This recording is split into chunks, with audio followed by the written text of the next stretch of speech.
नमस्ते मित्रांनो. तर माझी लाडकी बहीण या योजनेच्या संदर्भातला एक महत्त्वपूर्ण असा नवीन जी आर काढण्यात आलेला आहे, ज्या माध्यमातून पात्रता निकष यामध्ये बदल किंवा पात्रता निकषांमध्ये शिथिलता आणण्याचा प्रयत्न करण्यात आलेला आहे, असं आपण म्हणू शकता. ज्या माध्यमातून या योजनेसाठीचे जे काही पात्र लाभार्थी होणार आहेत किंवा त्या अंतर्गत जे काही व्याख्या करण्यात आलेल्या होत्या, तर त्याची व्याप्ती या जी आरच्या माध्यमातून करण्यात आलेली आहे. आणि आता नेमकं आपल्याला समजणार आहे की बाबा या योजनेसाठी कोणकोणत्या माता भगिनी पात्र होणार आहेत किंवा या योजनेच्या अंतर्गत कोणाकोणाला याचा लाभ घेता येऊ शकतो. तर या अगोदरचा कोणताही व्हिडिओ तुम्ही माझी लाडकी बहीणबद्दलचा बघितलेला नसेल तरी देखील हा जो नवीन जे आर आहे त्या माध्यमातून तुमच्या सर्व शंका दूर करण्याचा प्रयत्न केलेला आहे. त्यामुळे हा व्हिडिओ तुमच्यासाठी नक्की खूप महत्त्वपूर्ण होणार आहे. त्यामुळे हा व्हिडिओ शेवटपर्यंत आणि व्यवस्थित पहा, जेणेकरून की तुम्हाला याची सविस्तर माहिती होईल. तर आपण आता जी आर पाहूयात. माझी लाडकी बहीण या योजनेच्या अंमलबजावणीमध्ये सुधारणेसह व्याप्ती वाढवण्याबद्दल या संदर्भातला हा 12 जुलैचा जी आर आहे. तर इथे आपण पाहू शकता की 28 जुलैला याचा पहिला जी आर काढण्यात आलेला होता. त्यानंतर मान्यता देऊन सदर योजनेच्या निर्णयामध्ये सुधारणा करण्यासाठी 3/7 रोजी देखील या योजनेची व्याप्ती वाढवण्यात आलेली होती आणि त्या माध्यमातून त्यामध्ये नवनवीन ज्या काही अटी होत्या तर त्याला पर्यायी कागदपत्र देण्यात आलेली होती. जसं की रहिवासी दाखला आहे, त्यासाठी तुमचं रेशन कार्ड वगैरे ह्या गोष्टी चालू शकतात. परत ज्यातील महिला आहेत तर त्यांचं रेशन कार्डवर नाव आलेलं नसेल, नवविवाहित महिलांचं रेशन कार्डवर लवकर नाव येत नाही, तर त्यामध्येही शिथिलता आणण्याचा प्रयत्न केलेला होता. त्याचसोबत परराज्यातील महिलांनी महाराष्ट्रातील पुरुषासोबत जर लग्न केलेलं असेल तर त्यांच्यासाठी देखील त्यांचे जे पती आहेत तर त्यांचा रहिवासी दाखला किंवा त्यांचं 10वीची मार्कशीट किंवा TC अशा पद्धतीचे डॉक्युमेंट चालवता येतील असं सांगण्यात आलेलं होतं. त्यानंतर तरी देखील यामध्ये असे काही घटक होते त्याबद्दलचे आणखी देखील क्लिअरिटी किंवा त्याचं व्यवस्थित व्याख्या झालेली नव्हती. त्यामध्ये महत्त्वाचा एक घटक आहे तो म्हणजे की कुटुंबाची व्याख्या. कारण की जोपर्यंत कुटुंबाची व्याख्या केली जाणार नाही त्याशिवाय किती लाभार्थी यामध्ये पात्र होऊ शकतात हे व्यवस्थितरित्या सांगता येत नव्हतं. त्यामुळे सर्वात महत्त्वाची म्हणजे कुटुंबाची व्याख्या करण्यात आलेली आहे. तर कुटुंबाचा अर्थ पती पत्नी व त्यांची अविवाहित मुले किंवा मुलगी असा होतो असं सांगण्यात आलेलं आहे.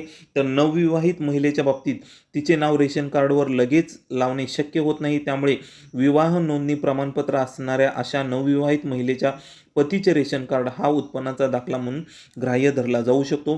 त्यानंतर परराज्यात जन्म झालेल्या व सध्या महाराष्ट्रात वास्तव्य असेल त्या महिलेने महाराष्ट्रातील अधिवास असणाऱ्या पुरुषाबरोबर विवाह केलेला असेल तर अशा बाबतीत पतीचा जन्मदाखला किंवा शाळा सोडल्याचे प्रमाणपत्र म्हणजे TC किंवा तुमचं रहिवासी प्रमाणपत्र, याशिवाय महिलेच्या पतीचे 15 वर्षापूर्वीचे रेशन कार्ड व 15 वर्षापूर्वीचे मतदान कार्ड असेल तरी देखील ग्राह्य धरलं जाणार आहे. तसंच सदर योजनेचा लाभ घेण्यासाठी पोस्टातील बँकेचे खाते देखील आता चालणार आहे. ही खूप महत्त्वपूर्ण असा बदल करण्यात आलेला आहे. कारण की खूप साऱ्या महिलाचं पोस्टामध्ये खातं असतं, त्यांची इतर बँकेमध्ये खाते नसतात. त्याचसोबत योजनेचा ऑफलाईन अर्जासंबंधी देखील इथं क्लॅरिटी आणण्याचा प्रयत्न केलेला आहे की तुमचा ऑफलाईन अर्ज असेल आणि त्या ऑफलाईन अर्जावर जर तुमचा ऑफलाईन अर्ज भरून घेताना अंगणवाडी सेविका आहे तुमच्या किंवा इतरही ग्रामसेविका असू शकतात किंवा एखादा वॉर्ड अधिकारी असू शकतात, त्यांच्याद्वारे जर हा अर्ज भरून घेतलेला असेल तर त्या अर्जावरचाच फोटो आता त्या महिलांना, म्हणजे ज्या महिला भगिनी यांचा अर्ज भरून घेत आहेत तर त्या अर्जावरचाच फोटो देखील काढून तुम्ही पूर्ण अर्ज अपलोड करू शकता. तिथं ती महिलाच असणं गरजेचं नाही, कारण की ऑफलाईन अर्ज त्यासाठी सुविधा बनवण्यात आलेली होती. त्यानंतर सदर योजनेमध्ये ग्रामीण व नागरी भागातील बालवाडी किंवा अंगणवाडी सेविका यांचे समूह संघटक व तसेच मदत कक्ष प्रमुख, तर अशा सेविका ज्या असतात तर सेतू सुविधा केंद्र व आपले सरकार सेवा केंद्र यांना पात्र महिलेचे अर्ज भरून घेण्यासाठी प्राधिकृत करण्यात आलेले आहे. म्हणजे ते त्यांचा अर्ज भरून घेऊ शकतात आणि त्यानंतर तोच अर्ज ते ऑनलाईन पद्धतीनं अपलोड करू शकतात. त्यांना त्याची परवानगी देण्यात आलेली आहे. त्यानंतर महत्त्वाचं म्हणजे केंद्र शासनाने विविध शासकीय योजना अंतर्गत PMS प्रणालीद्वारे तुमच्या डायरेक्ट अकाउंटमध्ये माता भगिनींच्या जिथं पैसे पडत होते त्यामध्ये खूप साऱ्या योजना आहेत.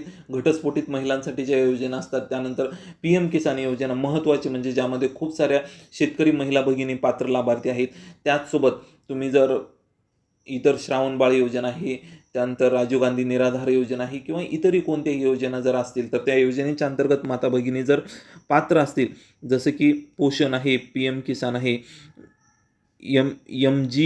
MGNREGS, त्यानंतर PM स्वनिधी JSY, PMMVY अशा अन्य तत्सम योजनेच्या अंतर्गत लाभार्थी महिलांना ह्या योजनेच्या अंतर्गत देखील तुम्हाला लाभ घेऊ शकतो. फक्त या योजनेचा लाभ घेताना लाभार्थी महिलांकडून सदर योजनेचा म्हणजे याचा अर्ज भरून घेणं हे गरजेचं आहे. त्यानंतर तुम्हाला 1500चं जे काही फरकाची रक्कम असेल ती तुम्हाला रक्कम भेटून जाणार आहे. त्यानंतर आणखी एक महत्त्वपूर्ण असा बदल करण्यात आलेला आहे, त्या म्हणजे की गाव पातळीवर ग्रामसेवक, कृषी सहाय्यक, तलाठी, अंगणवाडी सेविका, आशा सेविका, ग्रामसेविका, रोजगार सेवक व अन्य ग्रामस्तरीय कर्मचारी ग्रामस्तरीय समिती स्थापन करतील व सदर समितीचे संयोजक ग्रामसेवक व सदस्य सचिव अंगणवाडी सेविका राहतील. समितीने सदर योजनेसाठी गाव पातळीवर शिबिर आयोजित करून त्यामध्ये ऑनलाईन तसेच ऑफलाईन या दोन्ही पद्धतीने लाभार्थ्याची नोंद करण्यात यावी व ऑफलाईन अर्ज यथावकाश ॲप व पोर्टलवर भरण्यात यावे. आणि ह्याचं जे पोर्टल आहे तर ते पोर्टल देखील 18 तारखेपासून तुमचं जे माही सेवा केंद्र आहेत आणि त्याचसोबत अंगणवाडी सेविका यांच्यासाठी ओपन करण्यात येणार आहे. त्याचसोबत तुमचं नारी शक्तीचं जे ॲप्लिकेशन आहे तर त्या नारी शक्तीच्या ॲप्लिकेशनमधून देखील त्यांना अर्ज भरण्यात येतो. ग्रामस्तरीय समितीमार्फत अंतिम लाभार्थी महिला यादीचे प्रत्येक शनिवारी व आवश्यकतेनुसार गाव चवळीवर वाचन करण्यात यावे. तसेच यादी ग्रामपंचायत व अंगणवाडी केंद्र येथे प्रसिद्ध करण्यात यावी. सदर प्रसिद्ध करण्यात आलेल्या यादीवर हरकती प्राप्त झाल्यास त्याचे निराकरण करून डुप्लिकेशन म्हणजे जर डबल नाव आले असतील ते देखील टाळण्यात यावे असं सांगण्यात आलेलं आहे. त्यानंतर मुख्यमंत्री लाडकी बहीण या योजनेच्या अंमलबजावणीसाठी अ व ब वर्ग महानगरपालिकांमध्ये वार्डस्तरीय संरचना असल्याने या महानगरपालिका क्षेत्रातील तालुकास्तरीय समितीऐवजी वार्डस्तरीय समिती गठीत करण्यात यावी असं देखील सांगण्यात आलेलं आहे.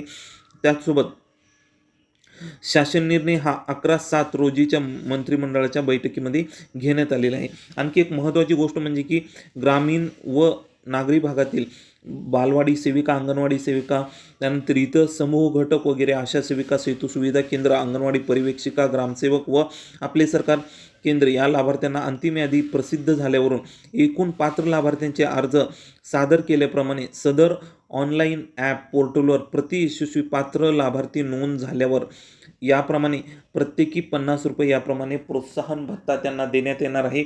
यासाठी जे काही लाभार्थी आहेत त्यांनी कोणत्याही प्रकारचं मानधन स्वतःच्या खिशातून देण्याची गरज नाही, कारण की सरकारद्वारे ह्या सर्व अंगणवाडी सेविका आहेत, समूह घटक, त्यानंतर इतरही सेविका, सेतू सुविधा केंद्र, अंगणवाडी परिवेक्षिका या सर्वांना किंवा ग्रामसेविका यांना सरकारद्वारे निधी देण्यात येणार आहे. मी अपेक्षा करतो की हा व्हिडिओ तुमच्यासाठी महत्त्वाचा होता आणि तुमची रजा घेतो. जय जवान, जय किसान. धन्यवाद.